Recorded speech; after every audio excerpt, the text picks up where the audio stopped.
मुंबई महापौर चषक राष्ट्रीय field indoor archery championship 2025-26 Gogawale बंधूंची कमाल. 10 वर्षाखालील गटात सुवर्ण आणि कांस्य पदकाने महाराष्ट्राचे नाव उजळले.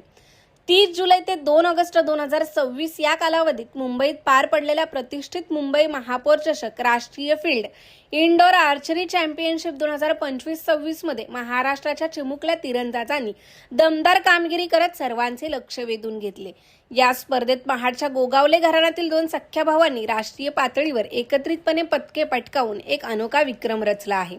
10 वर्षाखालील मुलांच्या गटात झालेल्या चुरशीच्या स्पर्धेत अवनीश विकास गोगावले यांनी अचूक निशाणा आणि संयमाच्या बळावर सर्व स्पर्धकांना मागे टाकत सुवर्णपद जिंकले, तर त्याचा धाकटा भाऊ आद्विक विकास गोगावले यानेही उत्तम तंत्र आणि आत्मविश्वास दाखवत कांस्यपद पटकावले.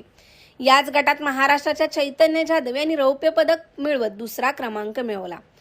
एका राष्ट्रीय स्पर्धेत एकाच कुटुंबातील 2 भावांनी एकाच वयोगटात पदके जिंकणे ही दुर्मिळ आणि अभिमानास्पद बाब ठरली आहे. ही यशस्वी जोडी म्हणजे राज्याचे रोजगार हमी मंत्री नामदार भरतशेठ गोगावले यांचे नातू आणि युवा सेनेचे कोर कमिटी सदस्य तसेच रायगड जिल्हा परिषद सदस्य विकासशेठ गोगावले यांचे सुपुत्र आहेत. क्रीडा आणि समाजसेवेचा वारसा असलेल्या या कुटुंबातील मुलांनी लहान वयातच राष्ट्रीय स्तरावर झेंडा फडकवल्याने संपूर्ण रायगड जिल्ह्यात आनंदाचे वातावरण आहे. स्पर्धेनंतर अवनीश आणि आद्विक म्हणाले, आम्हाला रोज सराव करायला वडील आणि आजोबा प्रोत्साहन देतात. देशासाठी अजून मोठी पदके जिंकायची आहेत. या चॅम्पियनशिपमध्ये देशभरातील 20हून अधिक राज्यातील 500 पेक्षा जास्त तिरंदाज सहभागी झाले होते. अशा मोठ्या व्यासपीठावर महाडच्या या चिमुकल्यांनी केलेली कामगिरी येणाऱ्या पिढीसाठी प्रेरणादायी ठरेल. मंत्री भरतशेठ गोगावले आणि विकासशेठ गोगावले यांनी दोन्ही मुलांचे अभिनंदन करत सांगितले की हे यश त्यांच्या मेहनतीचे फळ आहे.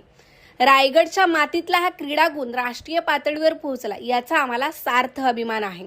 गोगावले बंधूंच्या या सुवर्ण कांस्य यशामुळे महाराष्ट्राच्या आर्चरी क्षेत्राला नवी उंची मिळाली आहे.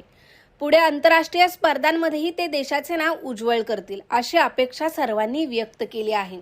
ब्युरो रिपोर्ट, तेज मराठी न्यूज, मुंबई.